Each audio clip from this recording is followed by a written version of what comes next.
Alors bonjour, aujourd'hui on va faire la correction d'un 10e examen régional normalisé des mathématiques de la région de Draat et Filelt, toujours la session de 2023, l'année précédente. Comme vous le voyez, donc l'examen se présente comme tel. Il y a 6 exercices, des petits exercices. On commence par le premier exercice comme d'habitude. C'est un classique, c'est des équations, inéquations à un système. Et on écrit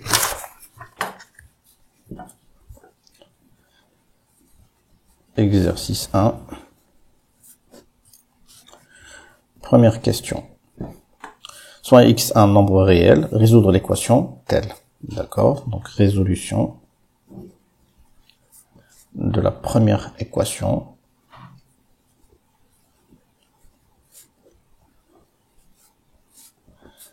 « 4x plus 5 est égal à 3x plus 6. » Donc c'est une équation qui n'est pas compliquée. Donc l'expression en elle-même, elle est simple.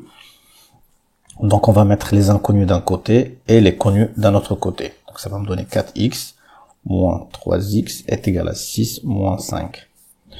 Ici, 4 moins 3, ça fait 1, donc c'est un x. Et 6 moins 5, ça fait 1. Simple, x est égal à 1. L'équation 1 admet une seule solution qui est de 1.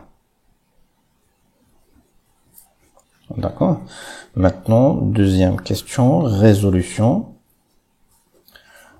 de la seconde équation.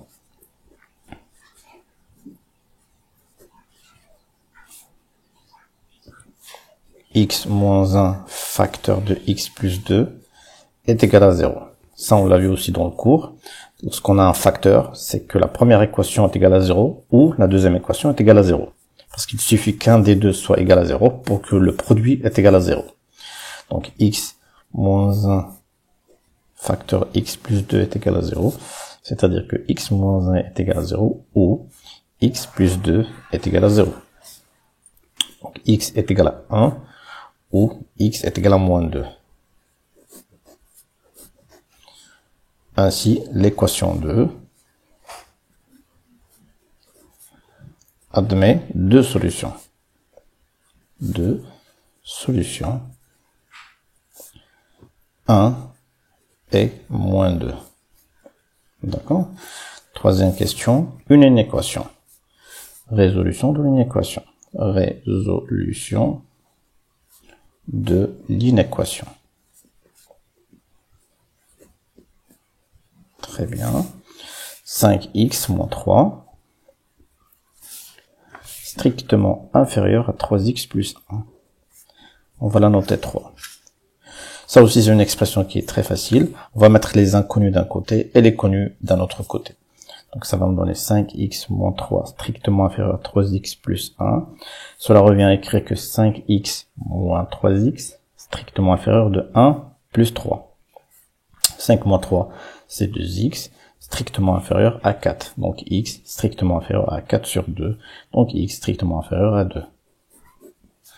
Donc, tous les nombres réels strictement inférieur à 2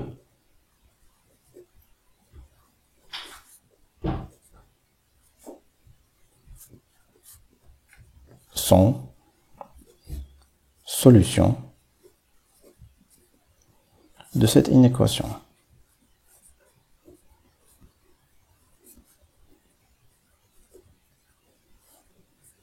D'accord? Quatrième question. Soit x, y, deux nombres réels, résoudre le système suivant. C'est simple. 5 points extrêmement donnés. Donc 4. Résolution du système x moins y est égal à moins 2 et 2x plus 5y est égal à 17. On ne spécifie pas quelle méthode choisir, donc on peut choisir ce qu'on veut. La plus simple, c'est de choisir la méthode par substitution, parce que là on a x et y qui n'ont pas de facteur dessus. Donc on peut mettre x est égal à moins 2 plus y. Et on substitue x dans la deuxième équation. D'accord? On a de l'équation 1, x moins y qui est égal à moins 2. Donc x est égal à moins 2 plus y. On remplace 3 dans l'équation 2. Qu'est-ce qu'on obtient? Donc par substitution, c'est 2. On substitue x ici par cette expression. On aura moins 2 plus y plus 5y est égal à 17. Donc moins 4 plus 2 plus... Attends. Moins 2, 4, moins 4, 2y plus 5y est égal à 17. Donc ici, c'est 7y qui est égal à 17 plus 4. 7y est égal à 21. Y est égal à 21 sur 7. Et 21, c'est 3 fois 7 sur 7. Donc y est égal à 3. D'accord? Remplaçons la valeur y est égal à 3 dans l'équation 3. Dans l'équation 3. Qu'est-ce qu'on obtient? C'est x est égal à moins 2 plus y, c'est-à-dire moins 2 plus 3 est égal à 1. 3 moins 2, ça fait 1. Donc x est égal à 1. D'accord? Donc, le couple x c'est 1, y c'est 3, et solution unique du système. Voilà, on vient de répondre au premier exercice, donc 5 points, c'est vraiment à la portée. 5 minutes, même pas 10 minutes, on vient de gagner 5 points. On passe à l'exercice 2. Exercice 2. Qu'est-ce qu'on a? Soit ABC, un triangle, était la translation qui transforme le B, ou plutôt le point B en A. Très bien. Construire le point D, l'image du point C par la translation T. Ça, c'est un classique. À chaque fois, on le dit. Donc, il suffit de tracer un triangle ABC et de noter la translation T qui transforme le point B en A. On va prendre un crayon. Voilà notre triangle. Il ne spécifie pas, donc c'est un triangle quelconque. Voilà. N'importe lequel. A, B, C. Très bien. Et la translation T qui va transformer quoi? Le point B en point A. Donc les deux vecteurs BA. Donc le vecteur c'est ça. C'est BA. Construire le point D, l'image du point C par la translation. Qu'est-ce qu'on peut dire? On a le point D et l'image du point C par la translation T de vecteurs. Là on commence à répondre. De vecteurs BA. Parce que là, je sais que le vecteur de cette translation, c'est le vecteur BA. Parce qu'il transforme B en A. Donc, qu'est-ce qu'on peut écrire? Puisque D, c'est l'image de C par la translation BA, qu'est-ce qu'on a vu dans le cours? On peut écrire que le vecteur BA va être égal au vecteur CD. D'accord? Et si on a BA est égal à CD, avec la distance BA qui va être égale à la distance CD. Et BADC est un parallélogramme. D'accord? Eh bien, moi je sais que BADC est un parallélogramme, et je sais que BA est égal à CD, ça je peux le tracer avec un compas. Donc je prends le compas la distance BA va être égale à la distance CD. Et la distance BC va être égale aussi à la distance AD. Pourquoi? Parce que BADC est un parallélogramme. Et aussi, on a écrit BA qui est égal à CD. Nous avons aussi BC qui est égal à AD. BC qui est égal à AD. Avec la distance BC qui est égale à la distance AD. Donc, en utilisant l'égalité de ces deux distances et l'égalité de ces distances, on peut tracer le point D. Donc, BA, c'est fait. Voilà. Ça, c'est ici. Et on va prendre la distance BC ou la distance CD. Voilà. Qui va être égale à la distance AD. Et l'intersection de ces deux arcs va définir le point D. C'est ici le point D. J'espère que vous avez bien compris. Voilà.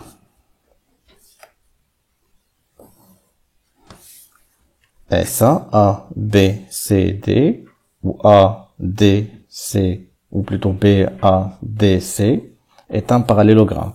Donc la distance, celle-là, va être égale à cette distance. Voilà, vu, parce que ici on a écrit BA est égal à CD. BA qui est égal à CD, et nous avons la distance BC qui est égale à la distance AD, BC qui est égale à AD. Je vais mettre ça. D'accord. Deuxième question. Ils ont mis 1, 3, 2. Normalement c'est 1, 2, 3. Montrer que les droites BC et AD sont parallèles. Qu'est-ce qu'on peut dire? Ben, c'est celle-là. BC, on a le vecteur BC qui est égal au vecteur AD. Donc, d'après le cours, qu'est-ce qu'on a dit? La droite BC est parallèle à la droite AD. Et ici, ils me disent de montrer. Qu'est-ce qu'on peut dire? De montrant que la droite BC est parallèle à la droite AD. Qu'est-ce qu'on peut écrire? On a A, B, C, D est un parallélogramme. On va reprendre ce qu'on a écrit. Parallélogramme. D'accord?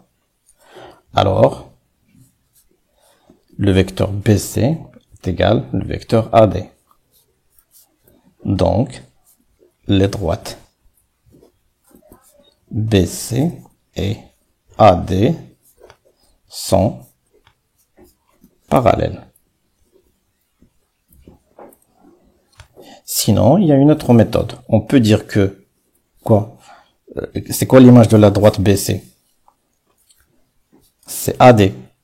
Et puisque BC, puisque AD, l'image de AD c'est BC, donc les deux droites sont parallèles. Sinon, on peut dire que on a l'image de B par la translation T et A, et on a l'image de C par la translation T et D, donc BC est parallèle à AD. D'accord? Jusqu'à ici, c'est facile. Troisième question. Déterminer l'image du cercle de centre B et de rayon R est égal à 5 cm par la translation T. D'accord. Dans notre schéma, on a le point B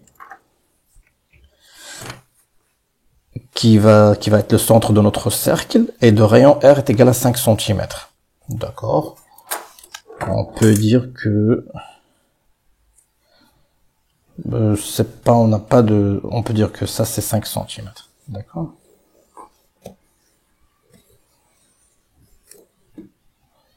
On va dire ça que c'est le rayon R de 5 cm. Ben, l'image de B par la translation T, c'est A. Donc on va prendre la même distance et on va la mettre sur le point A et on va tracer le second cercle.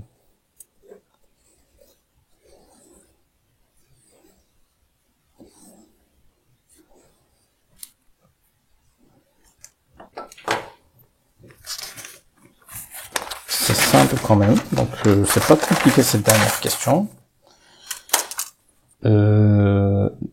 L'image, on peut dire déterminant l'image du cercle de centre B et de rayon R, qui est égal à 5 cm, par la translation T de vecteur AB, de vecteur BA, pardon, BA. Qu'est-ce qu'on a? On a l'image, c'est simple cet exercice, on a l'image du point B et le point A par la translation T. Donc, c'est direct, hein. Donc, l'image du cercle de centre B et de rayon R est égal à 5 cm par la translation T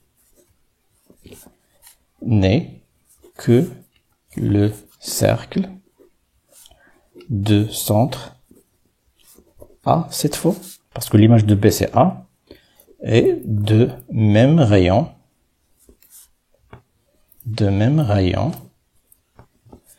R' par exemple, qui est égal à R, qui est égal à 5 cm. Car la translation conserve les distances. C'est tout. Voilà, c'était l'exercice 2. 5 minutes ou 10 minutes pour le répondre. Très bien, on passe à l'exercice 3. Exercice 3.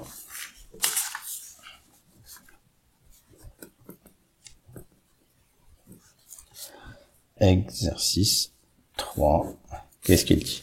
Le plan est rapporté à un repère orthonormé OIJ. Très bien. Et delta, la droite d'équation réduite y est égale à 2x moins 3. D'accord. On a un repère, un plan. Sur ce plan, on rapporte un repère OIJ orthonormé. Et on a une droite d'équation réduite est égale à y de x moins 3, la droite delta. Placez dans le même repère OIJ les points suivants. D'accord. On va tracer notre repère.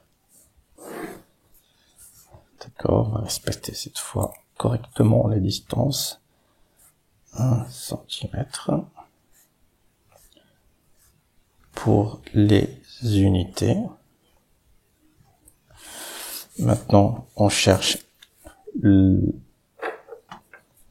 qu'est-ce qu'on va faire pour avoir un truc vraiment bien calé? On va chercher la médiane de ça. La médiane de ce segment.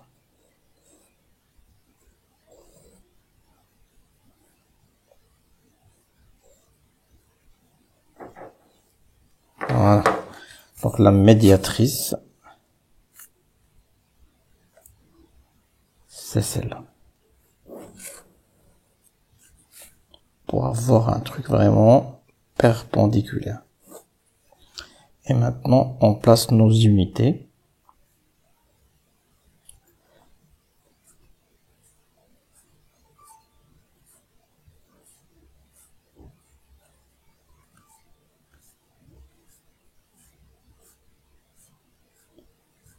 Voilà. Axe des abscisses, axe des ordonnées, O, I et J. Très bien. Maintenant, on me dit de placer le point A de coordonnées, de coupe de coordonnées A, 1, 4. 1. Je trace la parallèle à l'axe des ordonnées qui passe par 1. 4. Donc je trace la droite qui passe par 1, 2, 3 et 4 et qui est parallèle à l'axe des abscisses. L'intersection n'est rien que le point A. D'accord? Et 5. 1, 2, 3, 4, 5. 2. Donc la parallèle qui passe par 5 est parallèle à l'axe des ordonnées. À peu près là. 2. Donc la droite qui passe par 2 qui est parallèle à l'axe des abscisses. À peu près là. Parce qu'on a 2 cm ici. Donc c'est ici.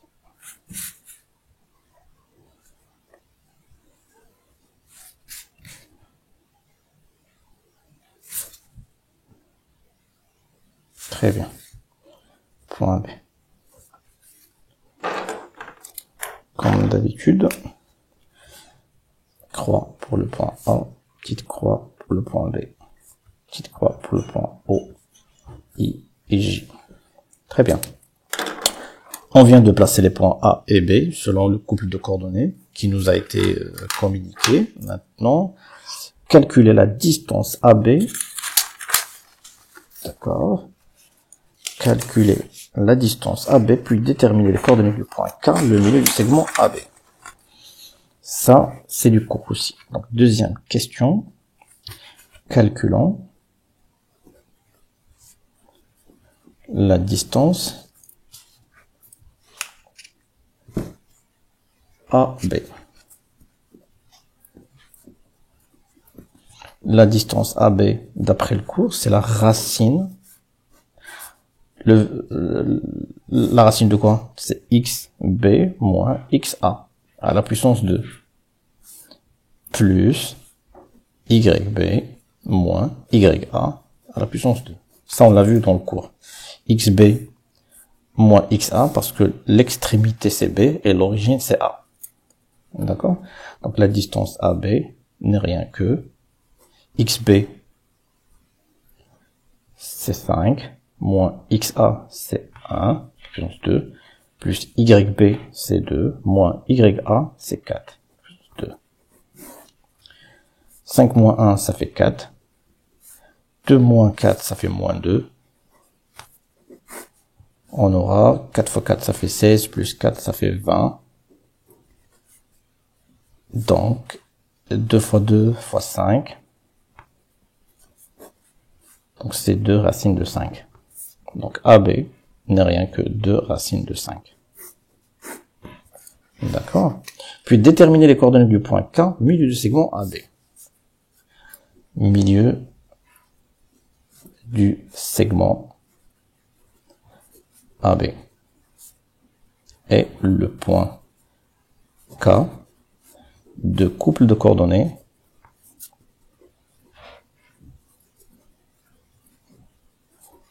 qu'est-ce qu'on peut dire du point K?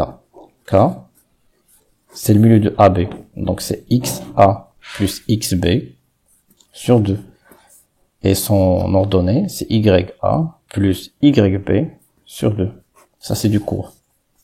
Donc K, XA, c'est 1. XB, c'est 5 sur 2. YA, c'est 2. Non, YA, c'est 4. Et YB, c'est 2 sur 2. Donc K, 6 sur 2, ça fait 3. 6 sur 2, ça fait 3. Voilà le point K de coordonnées 3, 3. Troisième question. Vérifier que le point K appartient à la droite delta. 3 petit a. Vérifions que le point K appartient à la droite delta. Ben, c'est simple. On a le couple de coordonnées. On a l'équation réduite de delta. Donc, dire que K appartient à la droite delta, ça veut dire que les coordonnées vérifient l'équation de la droite. On va vers ça. Donc, on a l'équation réduite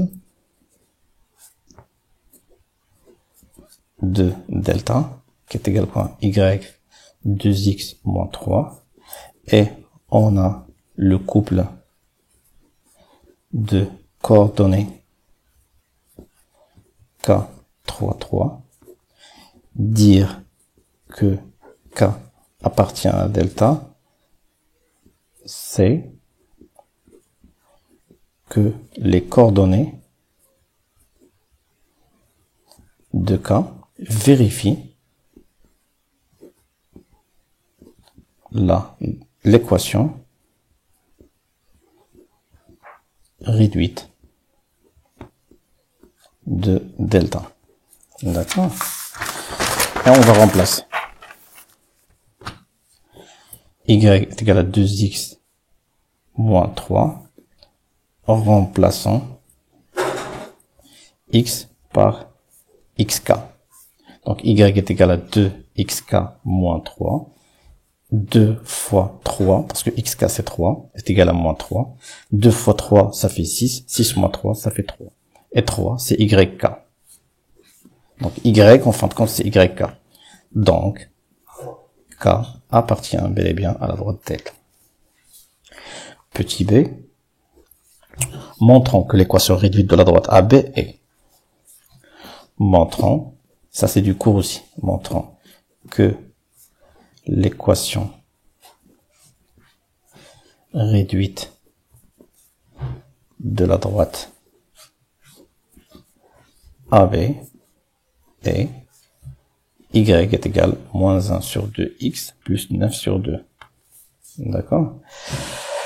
Supposons, c'est du cours, hein. Supposons, on va reprendre ce qu'on fait tout le temps. Supposons que l'équation réduite de AB est y est égal à ou m par exemple mx plus p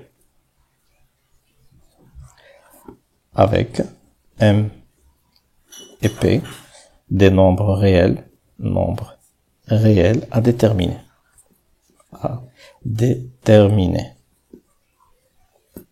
D'accord. Déterminant, première étape, déterminant m. Et m c'est quoi? C'est la pente. La pente ou le coefficient directeur de quoi? De la droite AB. Directeur de la droite AB. D'accord?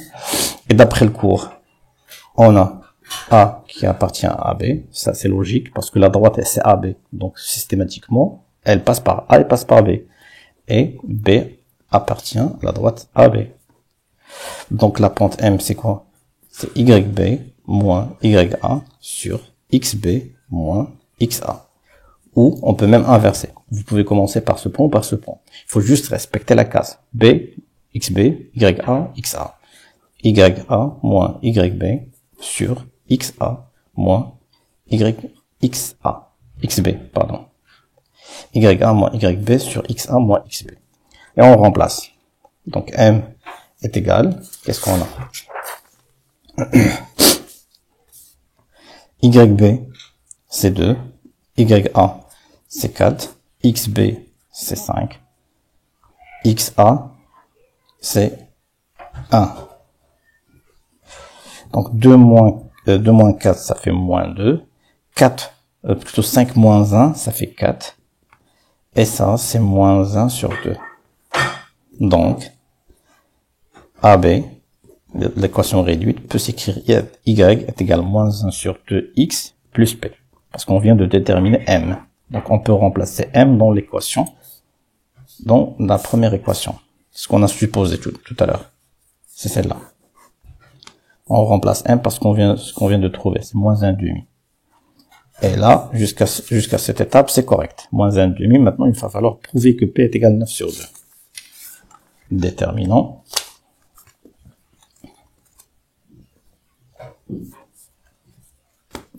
P. C'est quoi P? C'est l'ordonnée à l'origine. C'est dans le cours. Revenez ou retournez à votre cours. Qu'est-ce qu'on peut dire de P? A appartient à AB et B appartient à AB. D'accord. Donc, les couples de coordonnées de A et B vérifient, comme on a fait tout à l'heure, vérifie l'équation réduite de AB. Donc, qu'est-ce qu'on a? On a déjà AB est égal à Y moins 1 demi X plus P. Puisque A appartient à AB et B appartient à AB, on peut prendre un seul point et de le vérifier. Parce que déjà le couple vérifie l'équation réduite de la droite AB. Et on peut écrire YA est égal à moins 1 demi XA plus P. Ou YB est égal à moins 1 demi XB plus P. D'accord? On remplace XA, YA et on détermine P. YA, c'est combien? C'est 4, moins 1 demi fois XA qui est égal à 1, plus P. Donc P est égal à 4, plus 1 demi. Donc P est égal à quoi? 8 sur 2, plus 1 sur 2. C'est 9 sur 2. Voilà, on vient de déterminer P à partir des coordonnées de A. On va le faire pour les coordonnées de B. YB, c'est 2, moins 1 demi sur 2, fois XB, c'est 5, plus P. Donc P est égal à quoi? C'est égal à 2, plus 5 sur 2. Donc P est égal à combien? 4 sur 2, plus 5 sur 2. 4 plus 5, ça fait 9 sur 2. Et là, on vient de déterminer les coordonnées et c'est le même résultat. Donc, l'équation réduite de la droite AB, Y est égal à moins 1 demi X plus 9 sur 2. D'accord? Montrer que les droites delta et AB sont perpendiculaires. C'est facile. Montrant, qu'est-ce que vous pouvez me dire de ça? Montrant que delta et AB sont perpendiculaires.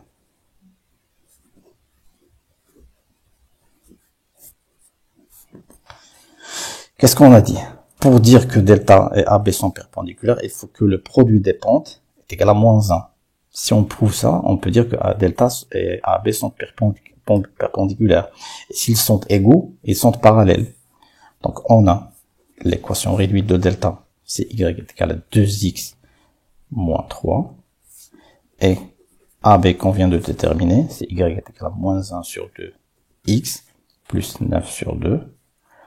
Le produit des pentes est, c'est quoi? La pente de cette droite, c'est 2, et la pente de cette droite, c'est moins 1 demi. Donc 2 fois moins 1 demi est égal à moins 1. Effectivement, ils sont perpendiculaires. On conclut que delta est perpendiculaire à la droite AB, car le produit des pentes est moins 1. D'accord? Voilà pour l'exercice 3. Jusqu'à maintenant, c'est facile, hein? C'est à la portée. 9, 11 points, c'est à la portée. Et on passe à l'exercice 4. Exercice 4. Donc, on écrit exercice 4. Soit f une fonction linéaire telle que f de 3 est égal à 6. Très bien. Montrer que f de x est égal à 2x. F est une fonction linéaire. Donc, il s'écrit de la façon f de x est égal à ax. Elle passe, donc la représentation graphique de cette fonction passe par l'origine. Donc, c'est ax et non pas ax plus b. C'est une fonction linéaire. Et comment on calcule le coefficient a? C'est f de x sur x. Et on a déjà f de 3. Donc f de 3 sur 3 est égal à 6 sur 3 est égal à 2. Et on aura prouvé que f de x est égal à 2x. D'accord? Question 1, petit a. Montrant que f de x est égal à 2x. On a f est une fonction linéaire. Donc, elle s'écrit f de x est égal à ax avec a, un nombre réel, a déterminé.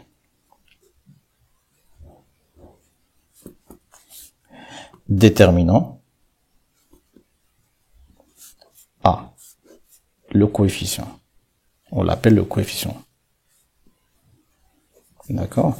D'après la règle, a c'est quoi? C'est f de x sur x. C'est-à-dire l'image d'un point sur le nombre de ce point. L'image d'un nombre est sur ce nombre. D'accord? On a f de 3 est égal à 6. C'est donné dans l'exercice. Donc a est égal à quoi? C'est f de 3 sur 3. Parce que 3 sur 3. X. F de 3 sur ce 3. F de 3 c'est quoi? C'est 6. 6 sur 3. Donc c'est 2.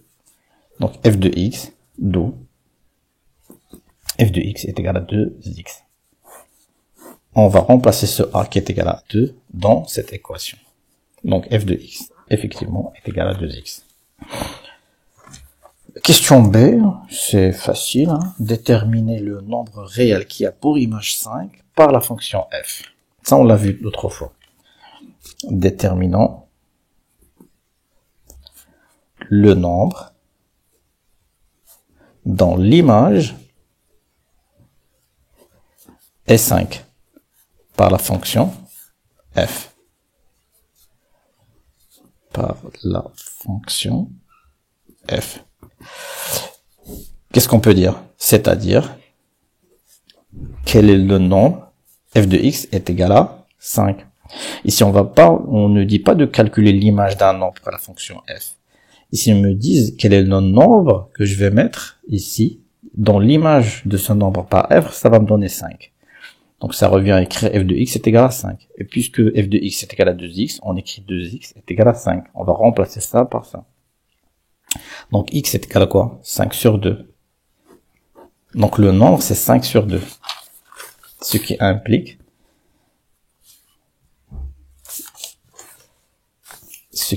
ce f de 5 sur 2 qui est égal à 5. D'accord? Question numéro 2.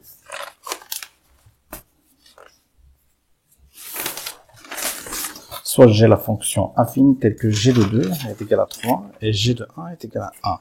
Là, on passe à une autre fonction. Deuxième question. Donc, c'est toujours les mêmes classiques. Hein. Première question, affine ou linéaire. Et la deuxième question, c'est affine ou linéaire. Donc, la deuxième, c'est question une fonction g, petit a. On nous donne que g est une fonction affine. On nous donne g de 2 qui est égal à 3 et g de 1 qui est égal à 1.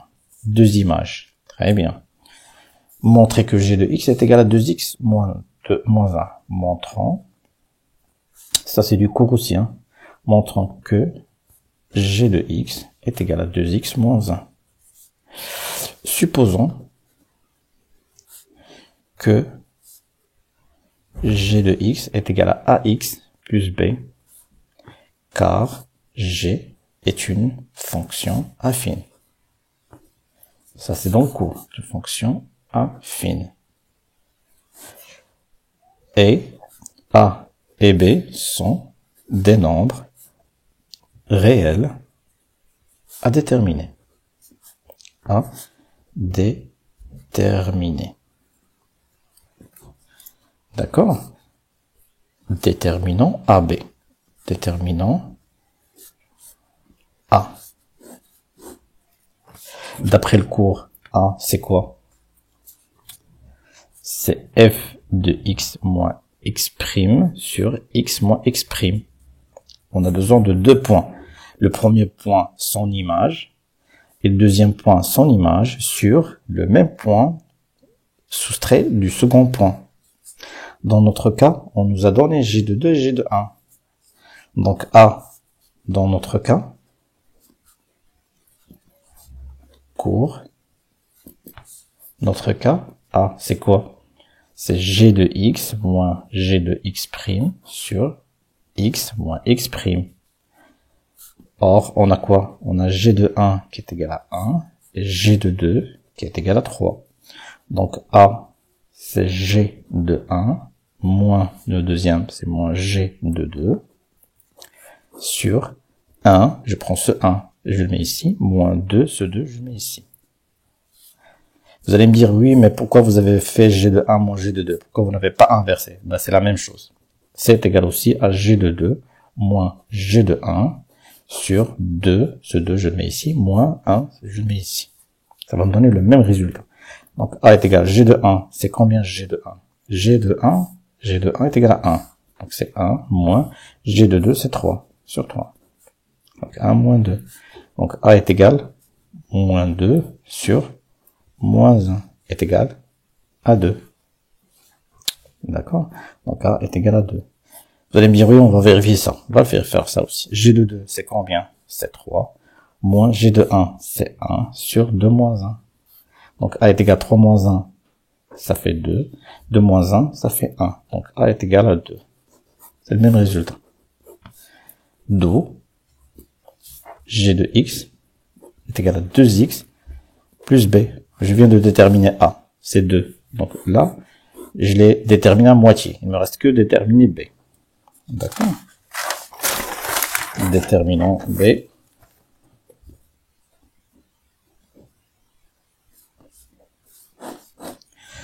Qu'est-ce qu'on peut dire? On a G de X qui est égal à 2X plus B. Or, G de 1 est égal à 1 et G de 2 est égal à 3. On n'a qu'à remplacer. On remplace l'une des deux ces images dans 1. L'une des deux images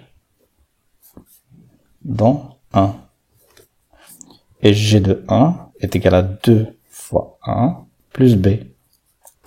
G de 1, c'est 1, est égal à 2 fois 1, c'est 2, plus B. Donc B est égal à 1 moins 2, et B est égal à moins 1. D'où G de X n'est rien que 2X moins 1. D'accord? Effectivement. Question D, détermine G de 0. Déterminant G de 0. Ben, c'est l'image, on va remplacer. Donc G de X, on a G de X est égal à 2X moins 1. Donc G de 0, c'est 2 fois 0 moins 1. Donc G de 0 est égal à moins 1. D'accord? Question 3. Les représentations graphiques de F et G sont-elles parallèles? Qu'est-ce qu'on peut dire de ça? Et justifiez votre réponse, avant même de les tracer. Vérifions si les représentations graphiques de F et G sont parallèles. Qu'est-ce qu'on peut dire? On a F de X qui est égal à quoi? 2X. Donc, la représentation de F est une droite, parce que c'est une fonction linéaire, est une droite linéaire d'équation réduite. Comment elle s'écrit cette équation réduite? D'équation réduite, y est égal à 2x. On la prend d'ici. On remplace f de x par y. Et on a g de x qui est égal à 2x moins 1. Donc, la représentation graphique de g est une droite aussi. Parce que c'est une fonction affine. Est une droite qui ne passe pas par l'origine. Mais celle-là, elle passe par l'origine. C'est une droite d'équation réduite. Comment il s'écrit? c'est y est égal 2x moins 1. D'accord? Or, le produit, ils sont égaux. Donc c'est pas le produit, c'est plutôt les pentes des deux droites sont égaux. Et ça est égal à combien? À 2. Sont égaux à 2. Ici la pente c'est 2 et ici la pente c'est 2. Donc ils ont la même pente. Donc ils sont parallèles. Effectivement. Donc on conclut que là où les représentations de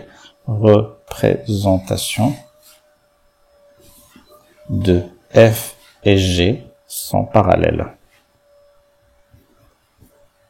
D'accord? Très bien. Belle question. Construire les représentations graphiques de F et G dans un repère orthonormé. Très très bien. On va prendre comme d'habitude la règle. On trace l'axe des ordonnées respectant l'unité de 1 cm.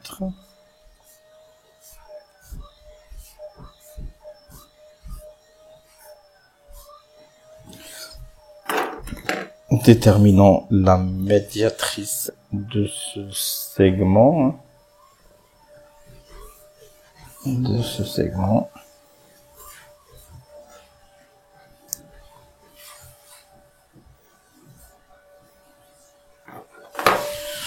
Pour avoir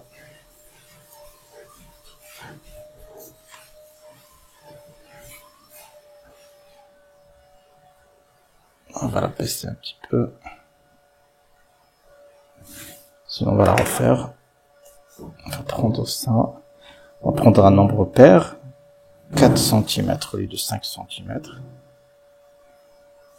Très bien. De l'autre côté,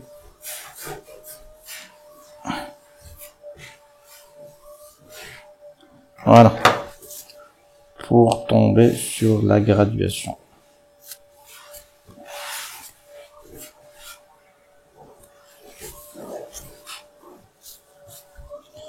Et on fait des petites graduations de 1 cm.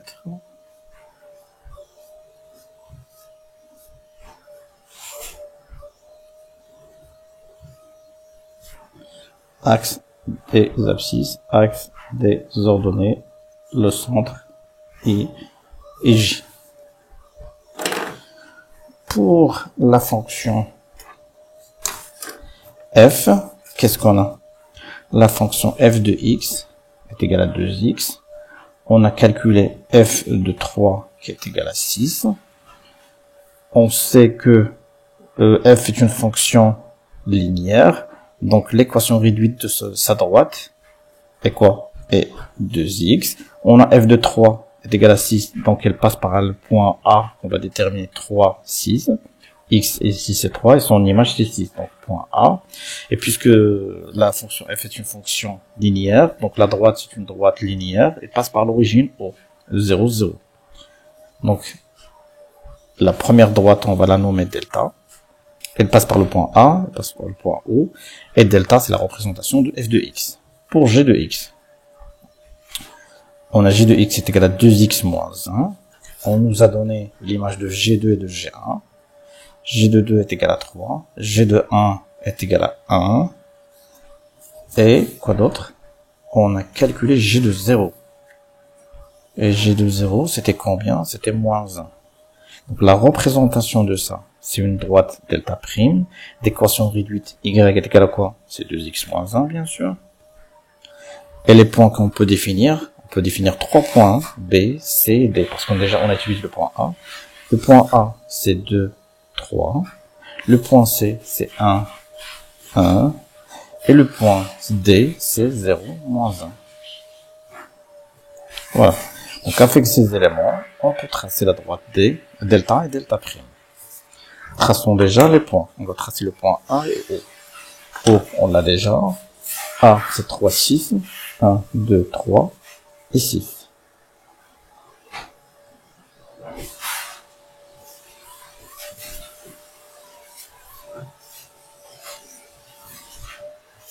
D'accord.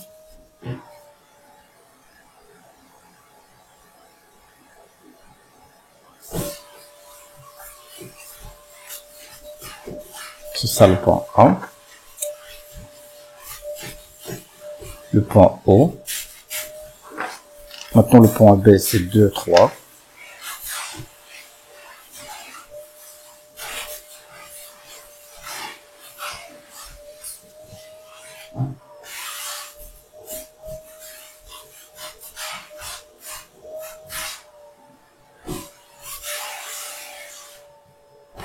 C'est ici.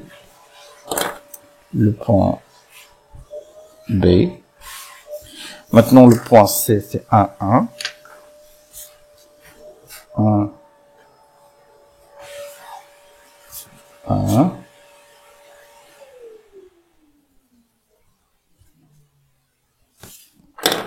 Ça, c'est le point C. Et le point D, 0, moins 1. 0, moins 1.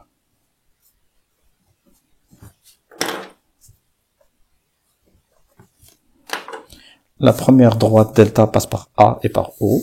Donc ça et ça. Donc ça, c'est la droite delta d'équation réduite, y est égal à 2x. D'accord? Et nous avons la droite qui passe par B, C et D. B, C et D.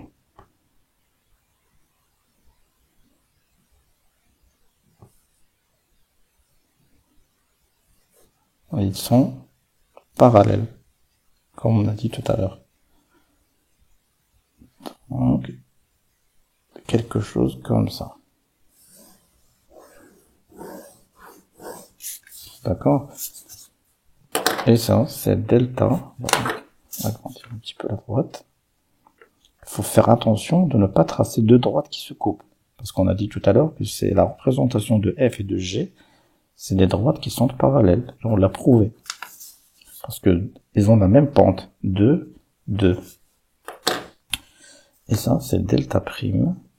Y est égal à 2x moins 1. Voilà. Donc, deux droites qui sont parallèles. Le point B, C et D, le point O et le point A. L'équation réduite de la première, l'équation réduite de la deuxième. Ça, c'est lié à F. La représentation de F. Et ça, c'est la représentation de la fonction de G. Voilà, donc la représentation et l'exercice, il était assez pas mal. Et on passe à l'exercice numéro 5. Exercice numéro 5. Soit ABCD, une pyramide de sommet S, dont la base ABCD est un carré, de côté 8 cm et sa hauteur A pour longueur 12 cm. Montrez que le volume de la pyramide SABCD est de 256. Très bien. Donc, 1, on ne me dit pas de tracer, donc montrons que le volume de la pyramide SABCD est de 256 cm3. Qu'est-ce qu'elle dit la règle? Le volume d'une pyramide SABCD, c'est rien que l'aire de sa base, et la base c'est quoi? C'est un carré ABCD, fois sa hauteur divisé par 3. On a SABCD est un carré, donc l'aire c'est AB au carré, parce que il a les mêmes côtés de 8 cm. Est égal à 8 à la puissance 2. La hauteur, c'est quoi? C'est 12 cm. D'accord? Donc le volume SABCD n'est rien que 8 à la puissance 2 fois 12 sur 3. D'accord? C'est 8 à la puissance 2 fois 4. C'est 256, effectivement, centimètres cubes. Donc le volume de la pyramide SABCD est égal à 256 cm3. Facile. Deuxième question. Si on agrandit la pyramide SABCD dans le rapport 3/2, quel est alors le volume de la nouvelle pyramide obtenue? D'accord. Calculons le volume de la grande pyramide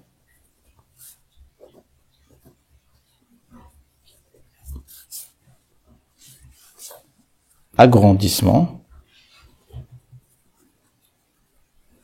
de la pyramide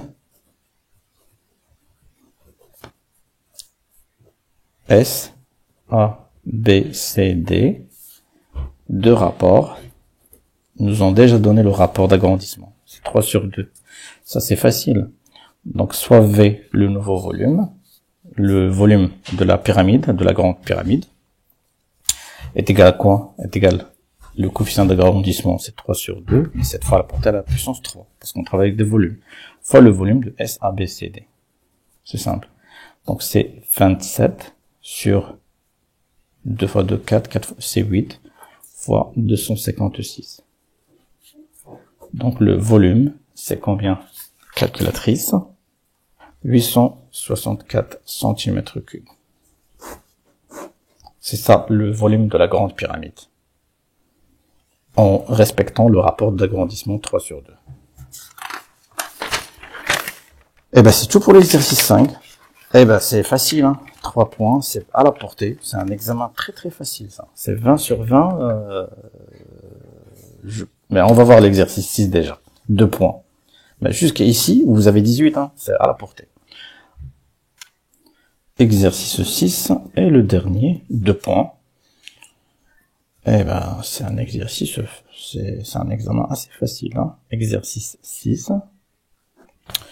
Le tableau ci-dessus présente une série statistique donnant la répartition des âges dans une classe de 3e année collégiale. Très bien. La valeur du caractère, c'est-à-dire l'âge en année, 14 ans, 15 ans, 16 ans et 17 ans. C'est des petites valeurs, des valeurs qui sont croissantes, 14, 15, 16, 17, il n'y a pas un mélange. Donc, le classement, il est correct. Donc, c'est une série discrète en valeur. L'effectif, c'est le nombre d'élèves. Un seul élève de 14 ans, 13 élèves de 15 ans, 9 élèves de 16 ans et 2 élèves de 17 ans. On imagine qu'il y a deux personnes qui ont redoublé, âgées de 17 ans. Quoi. Donc, quel est le mode de cette série statistique? Les questions classiques. Alors là, c'est à la portée cet exercice. Le mode, la médiane et la moyenne arithmétique. C'est 2 points à la portée. Donc, c'est 20 sur 20, il faut pas la rater. Donc, première question. Mode de cette série statistique. Déterminant le mode de cette série statistique. Très bien. Pour déterminer le mode, on a besoin de quoi? L'effectif le plus grand. L'effectif le plus grand, c'est quoi? C'est 13. 13, c'est la valeur la plus supérieure. Elle correspond à quoi? Elle correspond à la valeur du caractère 15. Donc 15, c'est le mode de cette série statistique. On a l'effectif le plus grand est 13, qui correspond à la valeur du caractère 15. Donc, le mode de cette série statistique est 15. D'accord? Maintenant, déterminer la médiane. Déterminant la médiane de cette série. Donc quoi? Pour déterminer la médiane, on a besoin de deux choses. On a besoin de l'effectif total et de calculer la moitié de l'effectif total et de calculer l'effectif cumulé. Et on prend quoi? On prend l'effectif cumulé, le plus petit, qui est supérieur ou égal à la moitié de l'effectif total. Et la valeur du caractère qui correspond à cet effectif cumulé est la médiane de cette série. Donc, on a l'effectif total et c'est quoi? C'est le grand N qui est égal à 1 plus 13 plus 9 plus 2 est égal à combien? 9, 12, c'est 25. La moitié est N sur 2 est égal à 25 sur 2 est égal à 12,5. D'accord. Maintenant, il va falloir calculer l'effectif cumulé. Effectif cumulé. On a 4 colonnes. On va reprendre 1, on va le mettre ici. 1 plus 13, ça fait 14. 14 plus 9, ça fait 23. 23 plus 2, ça fait 25. Effectivement, la dernière valeur de l'effectif cumulé, c'est 25 qui correspond à N. Donc, nos calculs sont corrects jusqu'ici. Très bien. Et donc, or, 1 inférieur à 12,5 ou pas? Ouais. Donc, je vais pas la prendre. 14 égal ou supérieur à 12,5?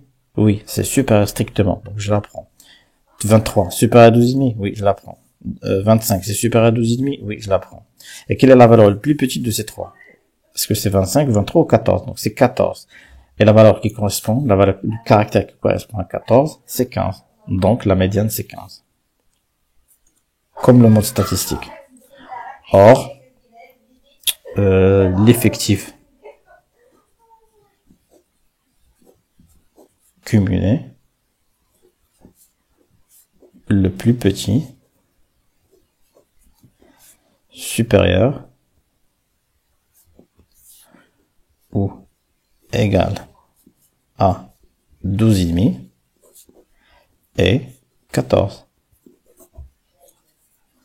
La valeur du caractère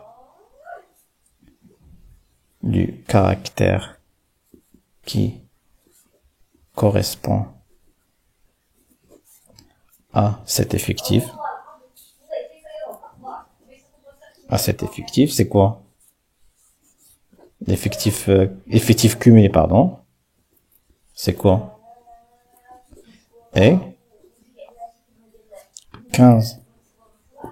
Donc, la médiane, comme d'habitude, la médiane de cette série statistique discrète